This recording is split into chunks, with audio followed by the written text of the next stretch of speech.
안녕하세요. 팍스경제TV 주식 주치입니다.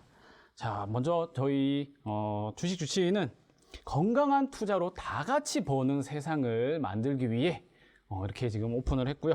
그 다음에 처음 오시는 분들은 아래 화면 보이시죠? 이 노란 대화방에 오시면 좀 더 자세하고 좋은 내용들을 저희가 준비해 놓고 있습니다. 그래서 카메라 앱을 켜시고 우측 하단 QR코드를 스캔을 딱 하시면 저희 노란방에 들어올 수 있으니까 많이 들어오시면 되겠습니다.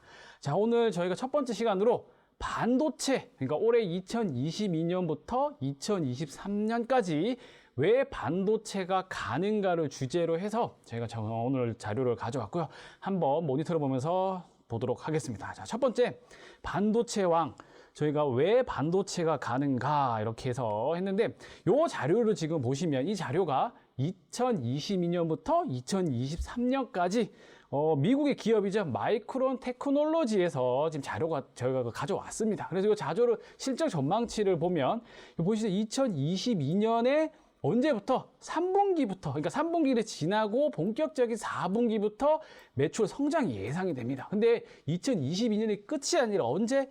2023년도까지 보면 매출이 엄청나게 증가할 것으로 지금 화면에 나오고 있습니다. 그래서 이 지금 미국의 마이크론 테크놀로지가 실적 전망치를 22년 하반기부터 그리고 2023년도까지 이어지는 실적 전망치가 아주 좋아진다고 봤을 때 결국 미국에 있는 반도체 회사들이 좋아진다는 건 뭐죠? 국내 하이닉스나 삼성전자도 매출이 같이 좋아질 거다. 왜? 세계적인 반도체 기업이 또 누구 어디 있습니까? 바로 삼성전자와 하이닉스가 있으니까 결국 이런 사이클이 좀 더 가면서 또 한 번에 이전보다 더 좋은 뭔가 반도체의 강한 사이클이 돌아오지 않을까 예상이 됩니다. 그리고 밑에 좀 자료 좀 보시면 보시죠. 성장 예상치입니다. 예상치를 보면 지금 마이크론 테크놀로지 예상치가 보십시오. 자, 1년에, 그러니까 1년에 28% 정도밖에 성장률이 예상이 안 되는데 3에서 5년치를 좀 예상치를 보자면 약 31%가 성장할 것으로 예상이 되고 있습니다. 자, 보면 S&P 500 지수가 1년에 20.4% 성장 예상되고 3년에서 5년이 약 21.3%가 성장할 것으로 예상되는데 지금 마이크론 테크놀로지 이보다 훨씬 더 높죠. 30% 이상 되는 고성장이 예상된다. 그러니까 그만큼 실적 눈높이가 좋아진다. 이렇게 보시면 되고 그래서 이제 지금 4월이니까 본격적으로 뭔가 반도체의 움직임이 나오지 않을까 생각이 되고 왜냐? 최근에 러시아 우크라이나 사태로 인해 뭐가 됐죠? 그렇죠. 반도체라든지 전체적인 시장 가격이 많이 하락했습니다. 결국 하락했다는 건 역발상으로 매수 기회로 삼을 수 있다. 이렇게 한번 보시면 되고 그래서 이 반도체가 올해 하반기 그리고 내년까지 아주 좋은 실적과 그리고 사이클이 될 것 같다. 이래서 자료를 준비했습니다. 그리고 다음 페이지 보시면 건강한 투자로 다 같이 버는 세상을 위한 주식 주치입니다. 노란 대화방에 오시면 자세한 내용과 그리고 실시간으로 한 발 더 빠른 정보가 준비되어 있습니다. 입장 방법은 스마트폰 및 카메라를 켜시고 우측 하단 QR코드를 보시죠. 이쪽에 QR코드 스캔을 하시면 입장 가능하니까 좋은 정보를 빨리 받고 싶으신 분들은 지금 당장 입장해 주시면 되겠습니다. 반도체를 기능적으로 한번 분류를 해볼 수 있습니다. 첫 번째는 메모리 반도체. 우리가 알고 있는 D램이라든지 낸드 플래시 이런 게 있죠. 그래서 결국 저장용이 바로 메모리 반도체고 그 외의 모든 것들을 비메모리 반도체라고 합니다. 우리가 알고 있는 CPU라든지 이런 부분들은 전부 다 뭐다? 저장이 아니기 때문에 비메모리 반도체로 분류할 수 있다. 사진 나와 있죠. D램이고 그다음 CPU 이런 게 비메모리 반도체다. 이렇게 분류가 되고 그다음 기능별로 보면 아까 제가 앞에서도 아까 말씀드렸지만 자, 메모리 반도체는 정보를 저장하는 곳입니다. 반면 시스템 반도체는 뭐죠? 이제 정보를 처리한다. CPU가 뭡니까? 사람을 치면 두뇌잖아요. 그래서 정보를 처리한다. 그리고 메모리 반도체는 대용량이랑 고성능에 집중되어 있는 반면에 시스템 반도체는 처리 능력 그리고 회로 설계에 집중돼 있다. 이렇게 보시면 되고 메모리 반도체는 미세 공정 및 양산 능력. 그러니까 D램이나 SSD 이런 낸드 플래시 쪽은 공장, 그러니까 팹을 엄청 크게 짓죠. 그거 엄청 크게 대량으로 찍어냅니다. 그렇기 때문에 엄청난 양산 능력이 있다는 요구가 되고, 시스템 반도체는 고도의 설계입니다. 이 고도의 설계 기술력을 요구하는 게 CPU나 AI 쪽 이런 분야로 가면 어떻게 되죠? 좀 더 뭔가 고도화된, 그러니까 하이엔드급으로 뭐 지나가면 가날수록 이런 기술이 요구되는 만큼 시스템 반도체는 고도의 기술, 그리고 메모리 반도체는 생산, 그러니까 양산 능력을 요구된다, 이렇게 보시면 되고, 그다음 메모리 반도체는 소품종 대량 생산을 합니다. 뭐 D램이라든지 그다음 메모리가 딱 정해져 있으면 그거를 엄청나게 찍어대는 반면에 이제 시스템 반도체는 다품종 소량 생산입니다. 이런 걸 이제 TSMC가 정말 잘하죠. 수많은 자기들 클라이언트가 있는데 거기에 이 요구를 다 맞춰서 다 찍어내고 있죠. 뭐 그런 것들. 그다음 메모리 반도체는 선행 기술 그리고 자본력의 경쟁입니다. 그러니까 아까도 말씀드렸지만 대량으로 찍어내기 위해서는 자본력이 엄청나게 많이 들어간다. 그렇게 보시면 되고, 시스템 반도체는 설계 기술 그리고 인력 경쟁입니다. 이만큼 이 고도화된 이런 설계 기술을 할 수 있는 엔지니어 확보, 그다음에 이런 시스템을 가지고 있는 게 중요하다, 이렇게 보시면 되고, 그래서 기능별로 메모리 반도체, 시스템 반도체를 한번 살펴봤습니다. 이제 세 번째는 이게 이제 업체를 분류하는 겁니다. 흔히 말하는 이제 설계, 반도체는 크게 설계하는 것, 그리고 웨이퍼 생산, 그리고 패키징 테스트, 그리고 판매 유통, 이렇게 해서 나눠지는데, 우리가 알고 있는 이제 삼성전자 하이닉스가 보면 종합 반도체, IDM이라고 부릅니다. 이 IDM은 뭐 설계, 그다음에 웨이퍼 생산, 패키징 테스트, 그리고 판매 유통까지 싹 다 그냥 혼자서 다 할 수 있는 업체다, 이렇게 보시면 되고, 그 다음에 IP 기업인 칩리스가 있고 그 밑에 팹리스가 있는데, 먼저 칩리스 전에 팹리스를 먼저 보도록 하겠습니다. 팹리스는 뭐냐? 설계만 할 수 있는 회사입니다. 그러니까 우리가 알고 있는 애플이라든지 이런 회사들이 뭡니까? 이 애플이나 보면 공장이 따로 없습니다. 그래서 설계회로, 그러니까 도면을, 아주 좋은 도면을 가지고 있고, 이거를 누구한테 줍니까? 이 밑에 보이는 파운드리 회사, 우리가 알고 있는 TSMC나 이런 회사에 나의 이 엄청난 설계를 가지고 니들이 뭐해? 고도로 설계를 해, 생산을 해, 이렇게 하는 게 바로 파운드리 회사. 그래서 파운드리 회사는 설계 기능은 없고 웨이퍼나 아니면 패키징 테스트까지 해서 생산만 하는 업체다, 이렇게 보시면 되고, 그럼 여기서 이제 칩리스 회사가 나옵니다. 이게 IP가 바로 지적 재산권입니다. 그래서 이게 어떤 의미냐면, 이 칩리스 회사는 이런 고도 설계, 그러니까 설계 기술을 가지고 있고, 이 설계 기술을 세일즈합니다. 누구한테? 팹리스 회사들한테 찾아가서, 요 엄청나는데 설계 도면이 있는데 내한테 요거를 일정 부분 수수료를 주고 니들이 쓸래? 이렇게 얘기를 하겠죠. 그러면 팹리스 회사가 보고 요거 괜찮네, 이러면 자기네들이 계약을 하겠죠. 계약을 한 후에 일정 부분의 매출을 뭐한다? 로얄티, 흔히 말하는 로얄티로 돌려준다. 그런 기업이 바로 IP 기업인 칩리스 기업이라 보시면 되고, 그다음 여기 보면 디자인 하우스가 있습니다. 이 디자인 하우스가 보면 뭐 설계랑 웨이퍼랑 이렇게 반반 걸쳐 있는데, 이게 뭐냐면, 팹리스 회사가 설계 도면을 어디로 줍니까? 파운드리 회사로 이렇게 넘겨주는데, 여기서 넘겨주는데, 회사마다 공정 기술, 설계 도면, 그다음에 라인이나 크기 이런 게 다 다릅니다. 공정 기술이. 그러면 이거를 맞춰주기 위해서 누가 한다? 이 디자인 하우스. 이 디자인 하우스가 이런 거를 이제 설계해주고 팹리스에서 잘할 수 있게끔 해주는 게 바로 디자인 하우스다. 삼성전자도 디자인 하우스가 있습니다. 그렇게 있고, 뭐 뒤에 가면 말씀드리겠지만 이렇게 있고, 그 다음 아까 파운드리는 아까 말씀드렸었죠. 설계는 못하고 이 설계 자료를 웨이퍼 생산이나 패키지 이렇게 만들어주는 회사다, 이렇게 보시면 되고, 그 다음에 오사트.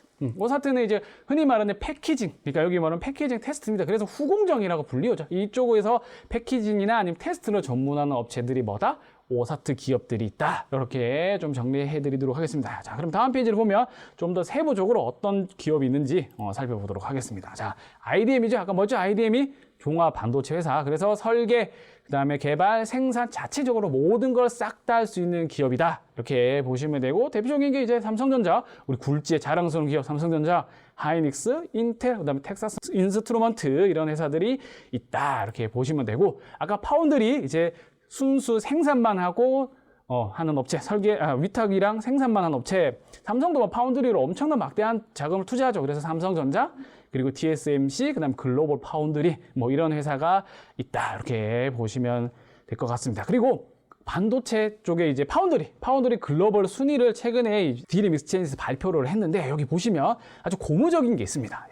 여기 TSMC 보이시죠? TSMC가 언제 2021년 3분기랑 4분기 매출이 있는데 점유율이 53%에서 52.1%로 조금 줄긴 줄었습니다. 근데 반면에 2위였던 삼성전자의 지금 점유율 보면 17.2에서 뭐다? 18.3으로 약 1.1%가 증가했습니다. 저는 이 부분을 삼성에서 그래도 뭔가 파운드리 쪽에서 잘하고 있구나 이렇게 생각이 되고, 그다음에 막대한 자금, 천문학적인 자금을 투자하는 만큼 이 삼성 쪽에도 아마 이런 파운드리 쪽에도 아마 기대해보면 충분히 좋을 것 같다 이렇게 생각해요. 이런 종목으로 봤을 때 삼성전자에 있는 협력사들이 충분히 반도체 업황도 좋아지니까 잘만 고른다 뭐 순위 많은 템베거 뭐 이런 종목들이 충분히 나오겠죠. 이런 종목들을 어디서 지금 주식 주치에서 같이 다루도록 해드릴 테니까 많이 시청해 주시면 되겠습니다. 파운드리 이렇게 지금 순위를 말씀드렸었고, 삼성전자가 고무적으로 점유율이 올라왔다 이렇게 보시면 되고, 이제 다음은 팹리스입니다. 아까 팹리스 말씀드렸잖아요. 그러니까 설계만 하고, 그다음에 이거를 어디에 파운드리에 위탁을 합니다. 위탁하는데 대표적인 기업이 우리가 알고 있는 그래픽이나 인공지능 전문 기업, 뭐 엔비디아, 그다음에 CPU 전문 AMD, 그다음에 퀄컴, 애플 이런 기업들이 대표적인 기업으로 설계 도면만 가지고 있는 기업이다 이렇게 보시면 되고, 다음은 오사트입니다. 아까 말씀드렸었죠. 반도체 후공정, 그래서 조립 및 테스트를 위주로 한다 이렇게 보시면 되고, 국내 기업에는 SFA 반도체, 그다음에 네페사크, 뭐 테스나, 시그네틱스, 여기에다 한미 반도체 등등 많습니다. 근데 여기 대표 기업 몇 개만 그냥 뽑아냈고, 이 외에도 무수하게 많은 오사트 기업들이 존재한다 이렇게 보시면 될 것 같습니다. 그리고 이제 반도체는 공정 분류에 따라서 첫 번째는 전공정이 있고, 그다음 두 번째는 후공정이 있습니다. 아까 후공정은 오사트라고 말씀드렸고, 패키징이랑 뭐 한다? 검사, 그러니까 패키지랑 그다음에 검사, 그러니까 테스트를 하는 거고, 전공정은 웨이퍼입니다. 그러니까 웨이퍼를 제작하는 단계, 반도체의 핵심인 웨이퍼를 제작하는 단계가 전공정, 그리고 나머지 공정은 후공정이다 이렇게 보시면 되고, 이 반도체도 8대 공정이 있습니다. 이 8대 공정을 한번 보시면, 자, 첫 번째는 웨이퍼를 제조하겠죠. 그 다음은 산화 공정을 거치고, 그 다음 포토 공정, 그리고 식각 공정, 그 다음에 이온 증착 공정을 거친 다음에 금속 배선 공정을 거쳐서 EDS 공정, 그리고 패키징 공정이 되면, EDS 공정은 이제 전류가, 이 반도체는 처음에는 전기가 안 띱니다. 근데 이 전기가 잘 뛰는지 이런 부분을 확인하기 위해서 일렉트로닉 다이 스템 쇼트라고 해서 전기를 진짜로 전력을 띄는지 이런 부분을 확인하는 공정이고, 여기서 만약에 7번 단계인 요 공정에서 전기가 안 뛴다, 그럼 다시 넘어가서 다시 수리를 한다든지, 수리가 가능한 부분도 수리를 하고, 이게 수리가 불가능, 리페어가 불가능한 거는 뭐 한다? 폐기를 하겠죠. 그래서 이상 없는 것들은 이제 패키징 공정에 넘기게 되는 이런 과정이 바로 반도체의 뭐다? 8대 공정, 8대 공정이다 이렇게 해서 간단하게 설명드렸고, 자, 다음 페이지를 보면 이 공정에 따른 밸류 체인입니다. 이게 지금 제가 이베스트 투자증권에서 가져왔는데, 아까 이 공정들이 뭐 웨이퍼 제조, 그다음에 산화, 증착, 연마, 세정, 포토공정, 식각 이런 식으로 쭉쭉쭉쭉쭉 이렇게 공정 과정이 있고, 이 공정마다 무수히 많은 업체들이 다 존재를 합니다. 그럼 그 업체들마다 조금씩 분야가 다를 거고, 매출도 다를 거고, 기여도도 다르겠죠. 그러니까 이런 기업들을 정말 공부를 해서 좋은 기업을 찾아낸다면, 아까도 말씀드렸지만 템베거 기업도 충분히 나올 수가 있습니다. 아까 반도체 분명 업황 괜찮아질 거다 말씀드렸었고, 이런 부분도 진짜 공부를 해서 좋은 종목을 찾자 이렇게 말씀드리고, 그래서 이제 이온 주입, 열 처리, 그 다음에 전공정 검사, 그 다음에 스로 소잉, 뭐 패키지 검사까지 최종적으로 해서, 요게 어떻게 보면 이제 뭐죠? 요 뒤에 있는 공정이 이제 후공정, 그리고 앞에 있던 요 공정이 전공정 단계다 이렇게 보시면 될 것 같습니다. 자, 그리고 건강한 투자로 다 같이 버는 세상을 위한 주식 주치입니다. 노란 대화방에 오시면 자세한 내용과 그리고 실시간으로 한 발 더 빠른 정보가 준비되어 있습니다. 입장 방법은 스마트폰 및 카메라를 켜시고 우측 하단 QR코드를 보시죠. 이쪽에 QR코드 스캔을 하시면 입장 가능하니까 좋은 정보를 빨리 받고 싶으신 분들은 지금 당장 입장해 주시면 되겠습니다. 네, 그리고 다음 이제 보도록 하겠습니다. 이제 웨이퍼 제조 공정입니다. 일단 웨이퍼는 아무것도 없습니다. 흰 백지, 그냥 백지 상태인데다가 이제 어떻게 된다? 전자회로를 입히게 되는 겁니다. 이 전자회로를 입히면 이게 이제 전류를 띠는 반도체 칩이 되는데, 이 과정이 이제 웨이퍼 제조 공정은 이제 전공정, 그다음 반도체 만들어지는 것까지가 후공정이라고 말씀드렸었고, 이제 오늘은 이 웨이퍼를 한번 어떤 놈인지 한번 같이 살펴보도록 하겠습니다. 자, 일단 실리콘 웨이퍼의 재료는 여기 제가 규소라고 이렇게 나와 있습니다. 근데 원래 폴리실리콘이 이게 필요한데, 이 폴리실리콘의 원재료, 그러니까 주 재료가 바로 규소입니다. 규소는 어디에 제일 많을까요? 그냥 모래에 많습니다. 그래서 왜 이 규소로 만드느냐? 제일 구하기도 흔하고 가격이 싸기 때문에 지금 모래가 제일 많이 규소를 이용한다 이렇게 보시면 되고, 이 규소가 무조건 뭐죠? 사막에서 포함되겠죠. 그러니까 모래를 주로, 모래의 주 성분이 뭡니까? 규소니까, 이렇게 해서 이 규소를 이용해서 뭐 한다? 고품질의 폴리실리콘을 만들어냅니다. 그럼 이 폴리실리콘을 어떻게 하느냐? 이제 녹이는데 이 폴리실리콘을 녹이는 공법이 두 가지가 있습니다. 이게 좀 용어가 좀 어려워요. 참 용어 어려운데 한 개는 초크랄스키 공법이 있고 또 하나는 프론티존 공법이 있습니다. 그냥 중요한 거 아닌데 이런 공법이 있다고 보시면 되고, 그럼 이 폴리실리콘을 뜨거운 요리에 녹입니다. 겁나 뜨거운 요리에 녹이면, 이거 제가 그림 정말 잘 그리는데 인고시럽 보시죠. 여기 이렇게 인고시럽 예로 들면 여기에 어떻게 된다? 이 폴리실리콘도 녹여서 꽉 채우는 겁니다. 이렇게 꽉 이렇게 채우고, 그러면 이제 어떻게 되겠죠? 굳겠죠. 시간이 지나면 굳으면 여기를 이제 절단기 가지고 딱 자르게 되면 어떤 모양이 될까? 그렇죠. 웨이퍼가 나오는 겁니다. 흰색 요 웨이퍼. 그러니까 이렇게 해서 동그란 웨이퍼 잘랐으니까 단면을 딱 붙이면 웨이퍼가 되겠죠. 그래서 이 웨이퍼도 근데 이 폴리실리콘 순도, 내가 웨이퍼도 종류가 있습니다. 이 종류가 뭐냐면 순도에 따라서 다른데 두 종류가 있습니다. 한 개는 11N이라는 게 있고 또 하나는 9N이 있습니다. 11N이 뭐냐면 순도가 99.9999999에서 9가 11개 있는 거. 그러니까 정말 순수 정말 좋은 놈, 정말 좋은 웨이퍼를 뭘로 한다? 이 폴리실리콘, 그러니까 순수 99.99가 11개 있는 폴리실리콘을 가지고 반도체 웨이퍼가 되고, 아까 9N이라고 했었죠. 이 9N은 99.999에서 9가 총 9개 있습니다. 이거는 어디에 이용하느냐? 바로 태양전지 폴리실리콘을 이용이 됩니다. 그만큼 반도체 쪽이 뭐하다? 고품질, 아주 좋은 놈으로 바로 반도체에 쓰인다. 이렇게 보시면 되고, 현재는 뭐 8인치, 10인치가 있고 뒤에 가면 점점 늘어나겠죠. 그래서 반도체가 웨이퍼가 이렇게 이 인고 과정을 거쳐서 아무것도 없는 흰색의 상태. 이때는 전극이 안 통합니다. 그냥 흰색이 우리가 TV에서 보는 그 흰색의 웨이퍼 판이 나오게 되고, 자, 여기서 이제 이 웨이퍼 판을 가지고 와서 뭘 하느냐? 슬러리라고 하면 CMP 뭐 연마 단계라고 하는데, 거기서 이 웨이퍼 단계는 원래 아주 거칠거칠합니다. 이 거칠거칠한 거를 거기를 이렇게 딱 롤렛으로 누르면 아주 매끈매끈한 상태가 나오는데, 이제 거기 있는 상태를까지 만드는 게 웨이퍼 공정 단계다, 이렇게 보시면 되고, 이제 이 반도체 쪽에 이 웨이퍼 제조 기업엔 지금 화면 보이시죠? 시네츠가 있고, 그다음에 섬코, 그다음에 실트로닉, 그리고 글로벌 웨이퍼스, 그리고 SK 실트론 이렇게 있습니다. 여기서 만약에 나는 웨이퍼 제조 기업 중에 상장사를 할래 하시는 분은 요 시네츠, 일본의 시네츠가 상장돼 있으니까 요거를 매수를 하시면 되고, 이제 섬코도 일본, 그리고 시네츠도 일본, 실트로닉은 독일, 유럽, 그리고 글로벌 웨이퍼스는 뭐죠? 대만, 그리고 SK 실트론은 뭐죠? 국내입니다. 국내고 최근에 이제 구미에 몇 조 들여서 지금 투자를 하고 있습니다. 그만큼 웨이퍼, 이거 반도체 수급을 원활하게 하기 위해서 설비 투자를 계속하고, 뭐 글로벌 기업들, 요 업체들도 설비 투자를 계속하고 있습니다. 그만큼 반도체 수요는 자동차뿐만이 아니라 향후 AI라든지 이런 고성능으로 넘어갈 때, 하이엔드급으로 넘어갈 때 엄청나게 많이 필요하다. 그래서 벌써 선제적으로 설비 투자는 이루어져 있고, 뭐 SK도 그렇죠. 그만큼 SK 실트론, 그다음에 SK 하이닉스가 지금 청주 공장, 그다음에 이번에 인텔 랜드 사업부도 인수를 했습니다. 그만큼 이 수요가 엄청나기 때문에 미리 선제적으로 대응을 하고 있다, 이렇게 보시면 되고, 자, 이 회사들의 점유율을 한번 보도록 하겠습니다. 전 세계 웨이퍼 시장 점유율을 보면 1위가 시네츠 약 27.5%, 그다음 2위가 섬코 21.5%, 그다음 3위가 글로벌 웨이퍼스 14.8%, 그다음에 4위가 실트로닉, 그리고 11.3%로 5위가 약 SK 실트론, 그다음 5위 이렇게 되어 있습니다. 그리고 기타가 13.5%인데 일단 1위에서 5위가 주 매출의 거의 80% 이상을 다 차지하고 있습니다. 그래서 이 매출이 거의 꽉 잡고 있다, 그렇게 보시면 되고, 여기 이렇게 한번 살펴보시면 될 것 같습니다. 자, 산화 공정입니다. 아까 제가 웨이퍼를 제작을 하고 나서 이제 연마를 통해서 부드럽게 깎으면 이제 산화 공정에 들어갑니다. 이 산화 공정은 산소를 이용해서 뭐죠? 웨이퍼에다가 산화막을 코팅하는 과정을 산화 공정이라는데, 이게 뭐냐면 이 웨이퍼가 이렇게 있고, 웨이퍼는 처음에 제가 전류를 안 통한다고 말씀을 드렸었죠.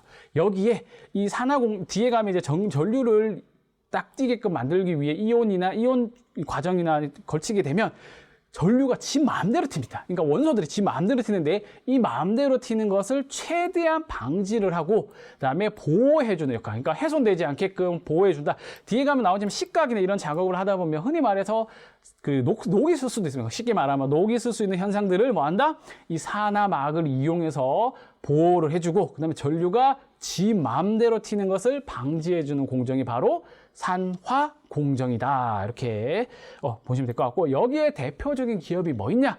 우리가 알고 있는 원익 IPS죠. 이 열처리입니다. 이 열처리 RTP가 이게 라피드 테르말 프로세스라고 해서 그냥 겁나 빠르게 열을 처리한다. 이렇게 해서 RTP 기술이 원익 IPS, 그리고 AP 시스템, 그리고 PSK 이렇게 해서 이제 막 제거 드라이 클리닝인데 요 기술을 가지고 있는 업체들이 있고, 이제 천천히 한번 어떤 기업인지 같이 살펴보도록 하겠습니다. 산하공정에 일단 산하공정 두 가지입니다. 첫 번째는 건식, 그러니까 건식으로 해서 산소만 이용하는 걸 바로 건식 산하공정이라 불리고, 지금 가면 나노미터, 그러니까 갈수록 먼저 미세 공정이 들어가는 만큼 습식보다는 뭐다? 건식, 그러니까 건식 공정을 많이 쓴다. 요 제가 정리해놨었죠. 나노미터, 그러니까 미세 공정에 따라서 건식을 많이 쓰고, 습식은 이제 산소와 수증기를 같이 이용해서 쓰는 건데, 이제 뒤에 가면 결국은 주로 할 거는 건식입니다. 건식 쪽이 많이 이용된다. 이렇게 보시면 되고, 자,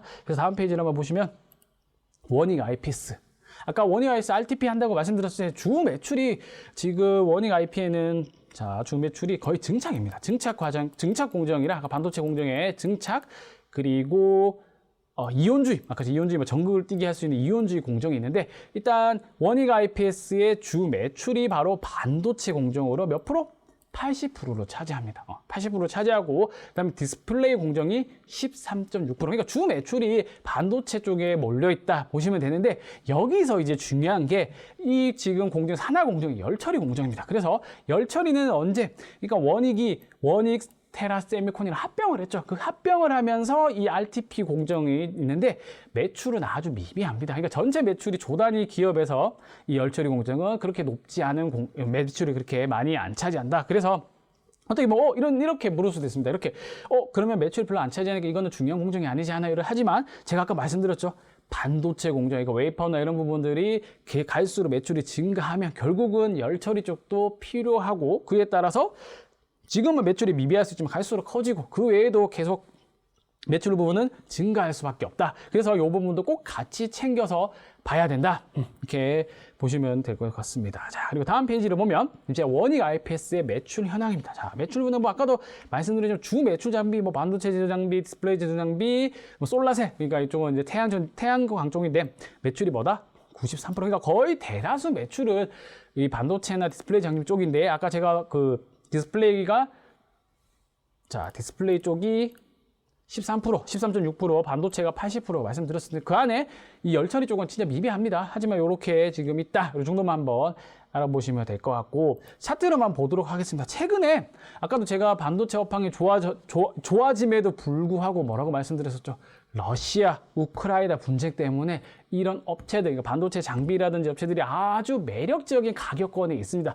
지금 삼성전자는 조금 이슈가 다릅니다. 삼성전자는 뭐 좀 블록딜 이슈도 있고 하긴 한데, 이런 반도체 업체들 중 장비나 이런 업체들 중에 가격이 많이 할인되어 있습니다. 그래서 지금 가격대에서는 아주 괜찮은, 그러니까 매력적인 가격대로 형성하고 있지 않나 생각이 되고, 지금도 뭐 거래량도 크게 터지지 않았습니다. 그렇기 때문에 오히려 지금 가격 지금 3만 원 지금 초반대에 나와 있는 37,000원 초반대인데, 요 가격권에서는 충분히 매력적인 가격대지 않나 생각이 되는 부분이니까 요거 한번 살펴보시면 될 것 같습니다. 그리고 다음 번은 AP 시스템입니다.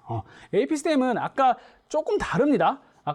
원익 IPS는 반도체가 주 매출이었다면 이 종목은 반도체는 11.5%, 그리고 디스플레이 장비 매출이 86.9%고, 그 다음에 열처리 장비를 또 하고 있습니다. 아까 RTP라고 말씀드렸었죠. RTP 장비를 하고 있다 보시면 되고, 이 장비 이렇게 생겼습니다. 이렇게 지금 사이트에서 가져왔는데, 이렇게 지금 생긴 장비가 뭐다? RTP, 열처리 공정이다 보시면 되고, 이제 매출 자료 보면서 부가적으로 말씀드리겠습니다. 자, AP 시스템의 매출 현황을 보면 아까 제가 OLED가 얘는 그러니까 디스플레이 쪽이 주 매출이다 말씀드렸는데, 주 매출이 보이시죠? 86.9가 주 매출이 디스플레이 장비다. 근데 이게 어떻게 보면 디스플레이 장비는 일단 큽니다. 그러니까 반도체는 조그마하다고 치면 디스플레이는 워낙 크게 나오기 때문에 뭐 매출이 좀 많을 수도 있는데, 하여튼 86.9가 디스플레이 장비고, 그 다음에 반도체 제조 장비가 지금 11.5 RTP 장비 보이시죠?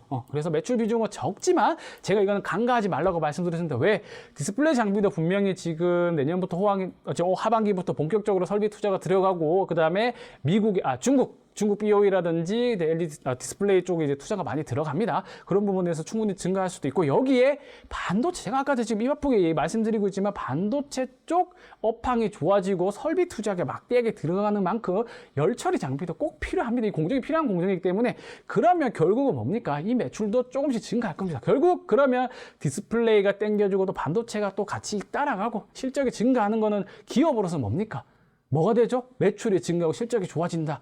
매수할 수 있는 명분이 되지 않겠습니까? 그래서 이런 반도체가 매출의 비중이 적더라도 향후 지금 전망들을 봤을 때는 나쁘지 않다. 요거를 또 강조드리려고 제가 말씀드리고 있는데, 차트를 보자면 똑같습니다. 최근에 시장이 많이 빠진 만큼 AP 시스템도 충분히 매력적인 가격으로 형성되어 있고, 지금 이 차트로 보더라도 보십시오.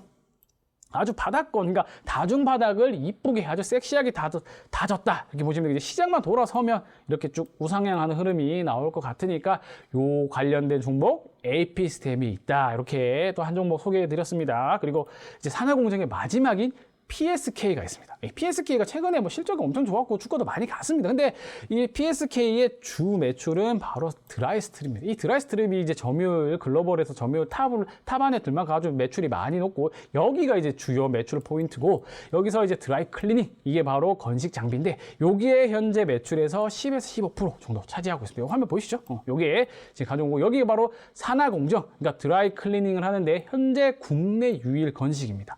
그래서 아까 열처리 장비 쪽이랑 조금 성향이 다른 게, 웨이퍼를 가지고 오면 이거를 이제 건식적으로 해서 최대한 잘 되게끔, 그러니까 열 처리가 잘 되게끔 하는 공정인데, 이게 깨끗하게, 그러니까 클리닝이죠. 아주 깔끔하고 깨끗하게 만들어주는 장비다. 이렇게 하고 이제 국내 유일하게 이런 드라이 클리닝으로 건식 장비로 알려져 있습니다. 그래서 PSK가 또 똑같습니다. 매출 비중은 적지만 그래도 반도체가 성장하면 뭐 드라이 스트립도 있고 하니까 PSK는 또 날개를 달지 않나 이렇게 생각이 되고, 자, 매출 자료를 또 한번 보면 여기 보이시죠?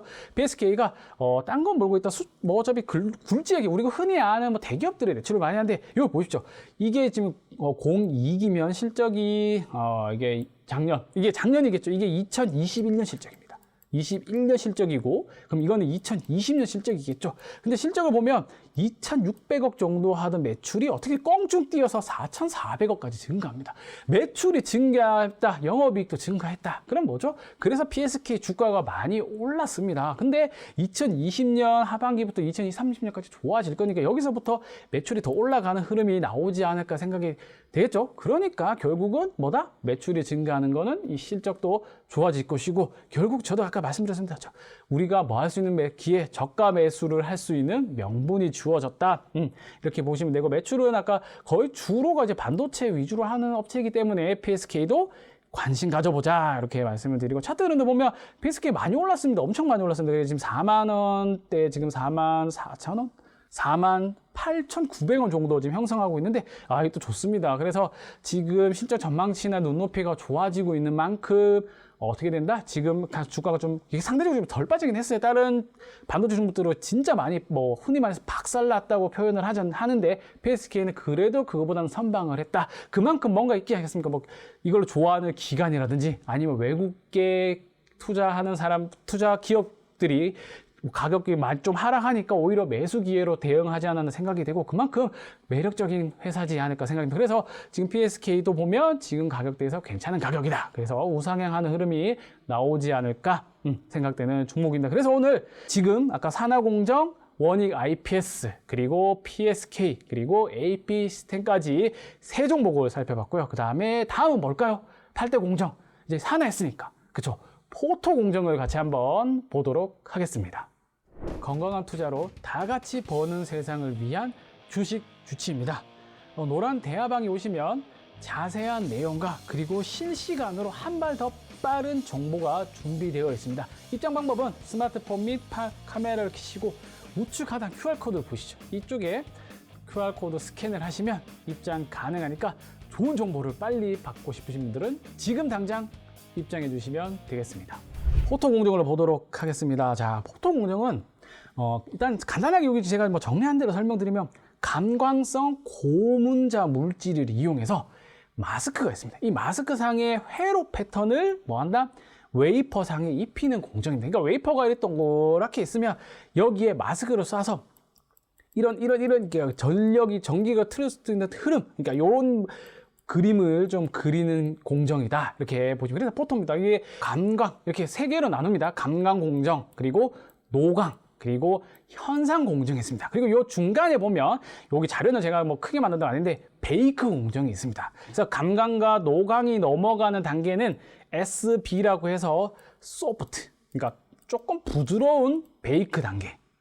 그래서 이 뒤에 가면 또 설명해 드리면 이 단계가 있다고 아시면 됩니다. 그래서 소프트 베이크 단계가 있고, 그다음에 노광에서 현상으로 넘어가는 단계에서는 PEB 단계라고 해서 포스트 익스포저 베이크 단계가 있습니다. 그래서 이 단계가 거치고, 그다음 현상 단계에서 이 현상이 끝나면 이제 테스트 과정을 거치게 되는데, 이 테스트 전에 한번 또 보는 게 바로 하드 베이크 단계가 있어요. HB라고 해서 하드 베이크가 있습니다. 그래서 이 사이사이에 소프트, 그 다음에 PB, 그리고 HB 베이크 단계가 있다. 요 공정까지 머릿속에 꼭 기억하시면서 다음 자료 보도록 하겠습니다. 자, 아까 첫 번째는 감광 공정입니다. 아까 감광 물질 뭐 이렇게 했었죠. 그러니까 감광이 우리가 알고 있는 PR, 포토 레지스트인데, 이게 뭐냐면 웨이퍼를 이나지로 만드는 겁니다. 우리가 알고 있는 이나지 아시죠? 이 이나지로 만드는데, 이 이나지를 어떻게 해야 되냐? 이 감광을 아주 얇고 균일하게, 그러니까 아주 얇고 싹 케이크로 생각하면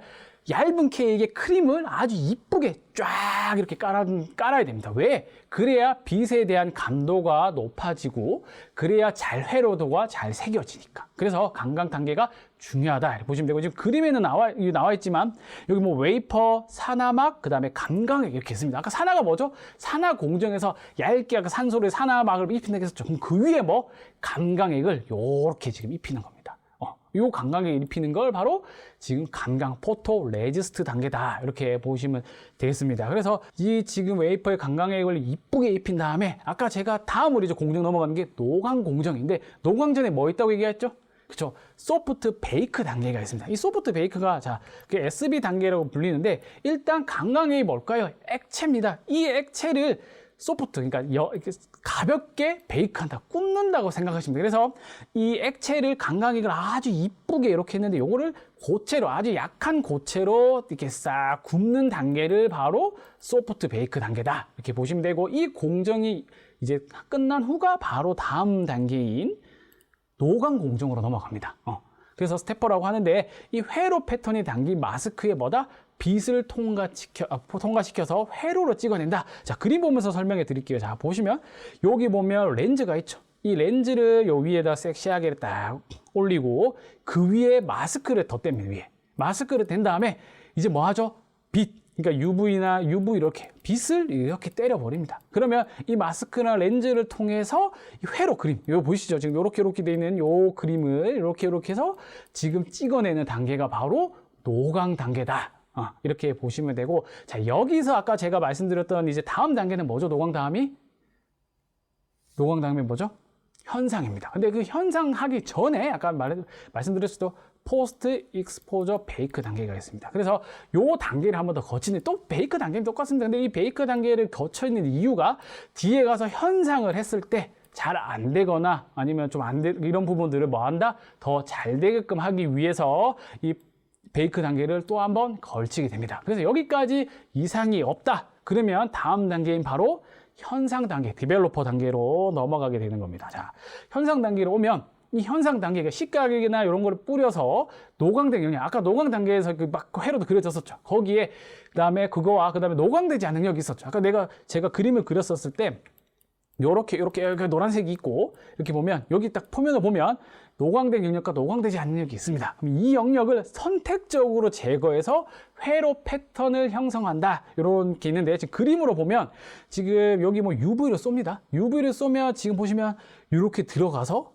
뭐죠? 이 아까 분홍색이 감광액입니다. 감광액이 녹았죠. 근데 중앙만 녹은 거고, 그 다음에 지금 요 오른쪽에 보시면 음성 단계는 네거티브라고 해서 이 빛을 때렸는데 이쪽이 녹아 흐르는 겁니다. 그래서 지금 중앙만 남아있는 단계, 이게 네거티브라고 하고, 그 다음에 중앙만 녹고 나머지 남아있는 걸 양성 포지티브로 하는데, 이게 지금 그림이 좀 이렇게 해서 그런데 이거를 좀 더 다르게 표현을 해드리자면, 자, 웨이퍼, 그러니까 네모나게 표현하겠습니다. 이렇게 웨이퍼가 있고 포지티브 단계입니다. 포지티브 단계인데 이렇게 양성 단계 보면 요렇게 요렇게 있고 빛을 쏴서 여기가 색칠되어 있는 거. 이게 지금 감광액 보라색. 요게 보라색이고 여기 중앙만 없어진 상태. 요게 바로 양성 상태. 그다음 반대로 이제 음성은 반대가 됩니다. 이렇게 돼 있고 여기 이렇게 여기만 남아 있는 단계. 그러니까 딴 거는 사라지고 여기만 남아 있는 단계가 바로 양성 단계입니다. 이거 둘 다 상관없습니다. 어차피 남은 거에 따라서 이걸 하는데, 자, 그러면 이제 현상 단계도 이상이 없다. 그럼 아까 뭐라고 했죠?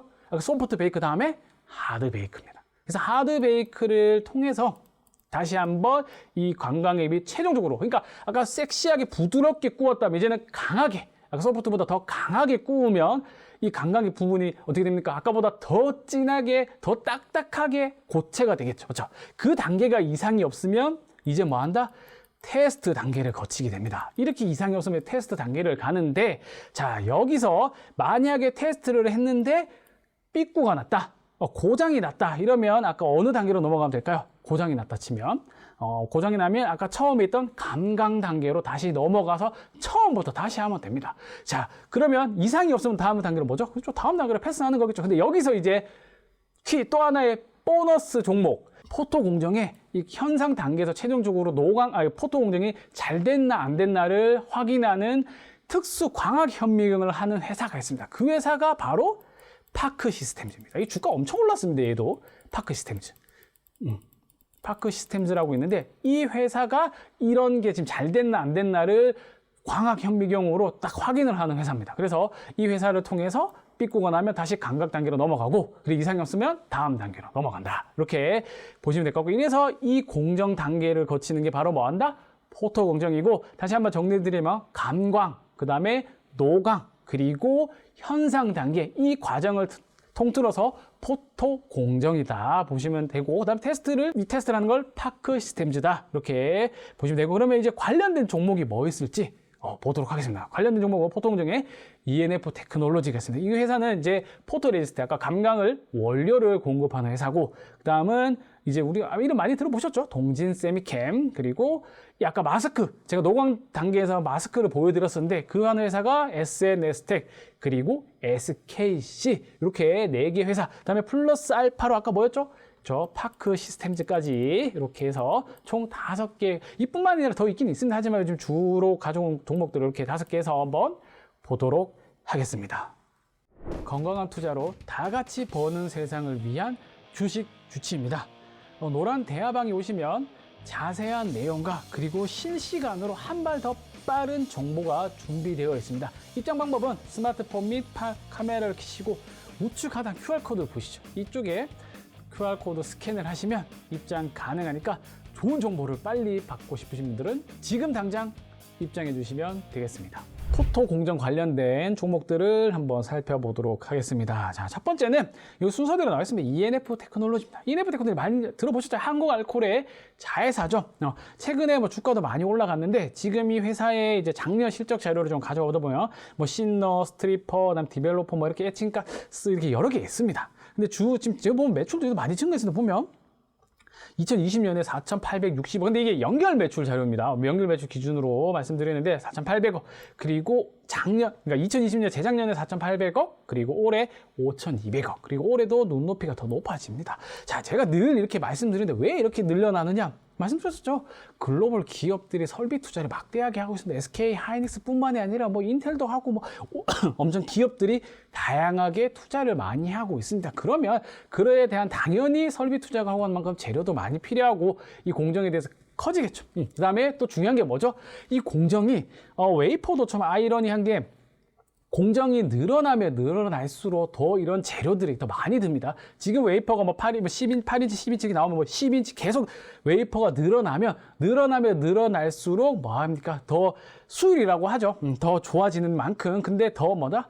이 기업들이 지금 뭐 8인치, 10인치로 세팅을 해놨는데 이게 한 번에 12인치, 14인치로 갑자기 늘려버리면 기존에 있는 업체들도 사이즈를 맞춰서 지금 설비 투자가 끝낸 상태인데 갑자기 늘어나면 어떻게 됩니까? 대응하기 힘들어집니다. 그래서 아주 천천히 기술을 개발하면서 늘리고 있는 단계인데, 일단 AI 기술이나 아니면 하이엔드급으로 계속 가면 갈수록 기술 자본도 많이 들어가고 기술력이 좋아지니까 더 많은 단가도 높아지고 더 좋아집니다. 그렇기 때문에 이런 반도체 기술들은 나날이 가면 갈수록 업체들이 성장하고 가면 갈수록 발전할수록 성장할 수밖에 없는 구조를 가지고 있다. 근데 반대로 만약에 뭐 좀 위기가 금융위기가 온다든지 수요가 갑자기 확 급감을 해버리면 또 반대에는 그만큼 더 설비 전장 쪽으로 들어가는 만큼 그만큼 한 번에 뭐 꺾일 수도 있긴 있습니다. 하지만 제가 아까 늘 말씀드렸던 대로 2022년 하반기 그리고 2023년까지는 전망이 이런 부분이 상당히 좋아질 것 같으니까 그에 따라서 이런 업체들이 더 좋아질 거다. 이렇게 좀 보시면 되고, 자, 그러면 ENF 테크놀로지 좀 보자면 아까 제가 그 말씀드렸을 게 포토 레지스트 원료입니다. 그 주 원료가 바로 신너입니다. 신너. 이 신너가 매출로 치면은 작년 기준이었죠. 작년 기준으로 치면 한 841억 정도 매출을 올렸습니다. 그러면 작년 5,200억 기준이니까 그래도 10%는 더 했겠네요. 18% 정도의 매출이 있다. 포토레지스트 했고, 그 다음에 디벨로퍼, 현상액이 약간 140억 정도? 163억 정도 했습니다. 163억 정도 해서 매출액도 약 그렇게 많지는 않습니다. 뭐 5,200억 대비 그렇게 많은 건 아니지만 그래도 이쪽에서 지금 두 개 합치더라도 뭐가 됩니까? 두 개 합치면 841억에 하더라도 한 900억? 그러니까 1,000억 정도. 그러니까 전체 매출이 약 20%는 조금 안 되지만 그래도 매출 대비 꽤 많은 비중을 차지한다. 이렇게 보시면 되고, 그다음에 지금 그러니까 납품하고 있는 업체가 굴지의 기업들을 다 납품하고 있어. 국내는 뭐 누구나 다 알고 있는 삼성이나 하이닉스 거고, 그다음에 대만 업체에도 공급을 하고 있습니다. 그리고 향후 가면 갈수록 뭡니까? 아까 또 말씀드렸지만 설비 투자가 많이 일어난 만큼 그에 따라서 매출 증가도 이어질 것이다. 이렇게 보시면 되고, 그러면 차트 흐름에서 한번 보도록 하겠습니다. 자. 보면 최근에 많이 급등을 했습니다. 요 가격을 보십시오. 지금 보면 거의 다 지금 종목들이 다중바닥, 그러니까 이렇게 바닥을 많이 만들고, 바닥이 강하고 좋을수록 뭡니까? 그만큼 뭔가 지지하는 구간이 단단하다. 그래서 여기서는 오히려 저가 매수 구간이지 않는 생각이 되고 조금 튀어서 하실 수 있는데, 여기서 만약에 조정이 조금 내려온다면 오히려 ENF 테크놀로지도 뭐다? 매수 기회를 한번 삼아보자. 이렇게 보시면 되고, 이런 부분들 이제 잘 보시면서 ENF 테크놀로지 한번 관심 가지고 보시면 될 것 같습니다. 자, 그다음 다음은 동진 세미캠입니다. 동진 세미캠이 이제 포토 레지스트죠. 그리고 그다음에 여기인데, 자 보시면 동진 세미캠이 가지고 있는 매출의 전체, 그러니까 반도체 매출 중에 전체 비중은 20% 정도입니다. 그러니까 PR이 차지하는 비율이 20%고다. 그다음에 OLED 향, 그러니까 디스플레이 향이 약 5% 된다. 이렇게 보시면 될 것 같습니다. 그래서 요즘 매출 자료도 보면 작년 경우 이제 국내 전자재료 해서 50% 이상인데 이제 5,800억. 그 다음에 뭐 발포제, 그 다음에 정제유, 뭐 해외 전자재료, 이제 해외 전자재료 쪽, 이게 웹케미컬이라고 하는데, 이거는 이제 뒤에 가서 또 다루겠지만, 일단 이 오늘 지금 포토 공정에서 동진 세미캠이 PR로 차지하는 비율은 반도체 전체 매출의 어느 정도? 20%, 그 다음에 OLED 향이 5%다. 근데 제가 입 아프게 말씀드리지만 이쪽 분야, 그러니까 반도체 분야에 성장하는 만큼 동진 세미캠도 한번 관심 있게 보자. 이렇게 보시면 되고, 그 다음에 이제 뿐만이 아니라 뒤에 가면 화두가 뭐죠? 삼성전자나 파운드리 쪽에서 화두는 EUV입니다. 이제 EUV 관련해서 뭔가를 생산하기 시작하면 또 한 번 뭔가 매출이라든지 그다음에 이런 게 한번 또 뛰어넘는 흐름이 충분히 나올 수 있는 흐름이 생깁니다. 그래서 이 부분도 한번 살펴보시면 될 것 같다. 이렇게 말씀을 드리고, 동진 세미캠 최근에 급등을 했었죠. 이때는 뭐 다 아실 겁니다. 이때 한번 급등을 했던 흐름이 나오고, 최근에 이제 좀 반등 좀 나왔다가 다시 이제 좀 흐름이 나오고 있습니다. 이것도 충분히 이 가격권에서 매수를 하시면 뭐다? 그렇죠? 오히려 좋은 매수 기회가 될 것 같다.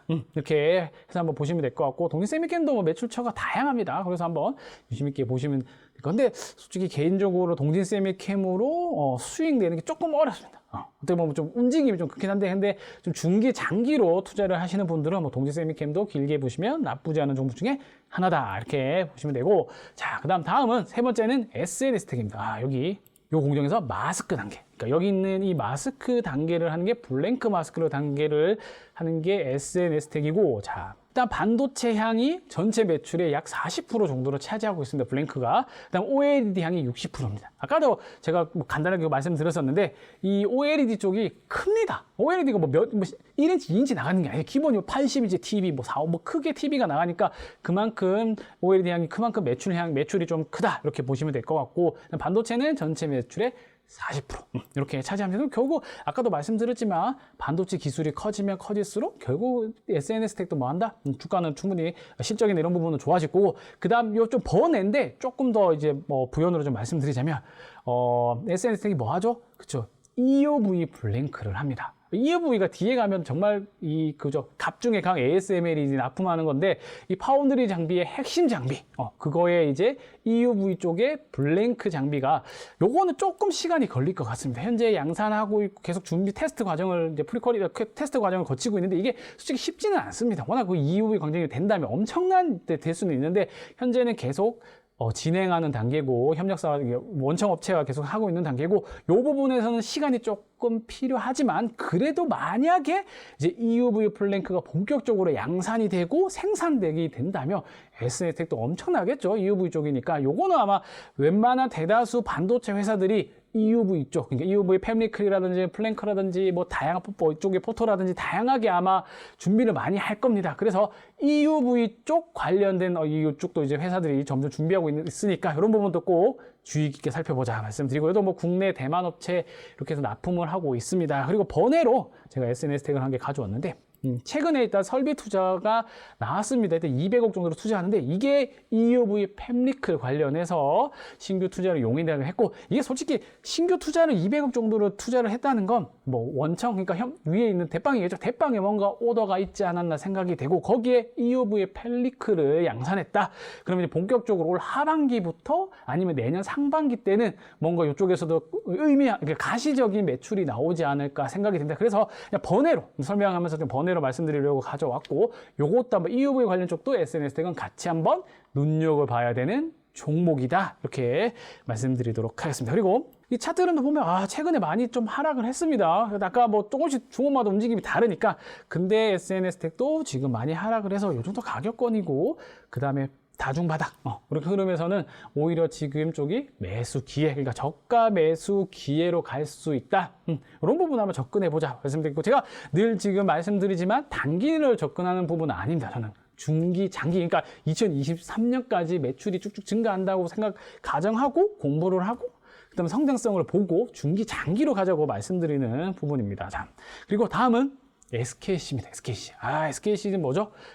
우리가 알고 있는 굴지의 SK그룹 산하죠. 어떻게 보면 SK가 엄청난 투자를 합니다. SK 하이닉스뿐만이 아니라 SK 뭐 실트로 아까 그 실트론도 말씀을 드렸었고 그다음에 SK그룹주들이 엄청나게 투자를 많이 합니다. 진짜 엄청 천문학적인 자금으로 많이 투자를 하고 이게 좀 이런 표현을 좀 이렇게 할 수 있는 모르지만 그러니까 지금 바뀌는 이제 당선인 쪽 정권이 스크를 좀 좋아하지 않나 생각해요. 보면 수소 관련이라든지 이런 내용들을 보면 뭔가 이쪽에서 SK에서 하는 사업군들이 뭔가 절묘하게 맞아 있는 흐름이 나오지 않는 그 흐름이 그렇게 좀 예상이 되고 그러면 결국 이런 정부에서 어느 정도 푸시를 받고 있다. 그러니까 그런 느낌이 드는 종목이면 그룹이면 충분히 뭐 투자해도 나쁘지 않을 것 같다 생각이 됩니다. 그래서 SKC를 가져왔는데 SK가 뭐 전지박이나 아니면은 펫필름 이런 쪽에 주 매출이 있고 현재 말씀을 드리면 플랭크 마스크 쪽은 매출이 거의 미미합니다. 거의 미미하고 여기 현재 뭐 R&D 정도? 한 요 정도 할 때 미미하고 아직 본격적인 양산은 안 되고 있는데 그럼 왜 매출도 없는 왜 가져왔냐? SKC, 이 SKC에서 C만 빼면 뭡니까? SK입니다. 굴지의 대기업이 막대한 천문학적인 자금을 투자하고 있는 회사인데 SKC의 물량을 안 주겠습니까? 최소한? 중국 그 낸드 플래시 들어가던 뭐 다양하게 들으니까 그런 거 그러니까 모기업이 엄청난 빵빵한 회사를 가지고 있는 계열사, 자회사다. 그러면 플랭크 마스크 충분히 밀어줄 수 있죠. 그러니까 그런 부분을 했을 때 이런 쪽에서도 성장할 수 있지 않나 생각이 됩니다. 그래서 가져왔고 반도체 향의 매출이 아주 미미합니다. 하지만 제가 이거 정리했었죠. 양산 시 기대감은 큽니다. 이 기대감, SK가 밀어주는 기대감 이런 게 엄청 크지 않을까 생각해요. 뭐 머티리얼도 있고 다양하게 업체가 많은데 이렇게 해서 그 플랭크 마스크, 포토 공정의 플랭크 마스크에서 SKC 이렇게 정리해 드렸고요. 차트 흐름을 보면 SKC도 보면 최근에 바닥 찍고 많이 올라왔습니다. 하지만 현재 가격권에서 아까 반도체나 그 다음에 지금 또 핫한 게 뭐죠? 이 SKC는 뭐죠? 전지박. 그러니까 이 2차 전지적도 가지고 있으니까 현재 가격권에서는 현재 요 핫한 2차 전지군 거기에 성장성도 좋고 거기에 또 반도체까지 같이 있는 이런 포트폴리오 사업군을 갖고 있는 종목이라면 또 매력적인 느낌이 오지 않습니까? 그래서 SKC도 한번 길게 한번 보면 좋을 것 같다. 이렇게 말씀드리고, 다음 여기서 지금 제가 자료는 안 가져왔는데 아까 말씀드렸었죠. 뭐죠? 이 포토가 공정에서 공정이 고장 났나 안 났나를 테스트해주는, 그러니까 현미경으로 테스트해주는 뭐죠? 파크 시스템즈. 여기 또 주가가 엄청 많이 올랐는데 이 파크 시스템즈가 있고, 이 회사도 한번 눈여겨서 꼭 보셔야 되는 종목 하나다. 이렇게 간단하게 좀 말씀드리도록 하겠습니다. 다음에 또 시간이 되면 이 관련해서도 제가 또 말씀을 드릴 테니까 이렇게 해서 보시면 되고, 그래서 오늘 팔뚝리가 포토 공정까지 왔습니다. 다음은 시각 공정도 있고 여기에 뭐 세정도 있고 조금 더 복합적으로 많이 들어갑니다. 그래서 이 공정들까지 하나하나 이렇게 해서 한번 살펴볼 텐데요. 하여튼 이렇게 해서 그 관련된 업체 그리고 밸류 체인들이 엄청 다양합니다. 그리고 신규 상장한 업체들까지 많이 생기고, 그다음 뭐 예를 들면 이제 무진 장비라든지 이런 업체들은 SK 라인이었는데 어떻게 보면 소위 말해서 팽 당했죠. 좀 실수로 해서 팽을 당했는데 막 그런 업체들까지 다양하게 엄청나게 많습니다. 밸류 체인은 엄청 크고 상상할 수 없는 규모의 이 시장이 되다 보니까 이런 부분들 한번 같이 살펴보는 시간을 쭉쭉 가져보도록 하겠습니다. 다음 시간에 인사드리도록 하겠습니다. 감사합니다.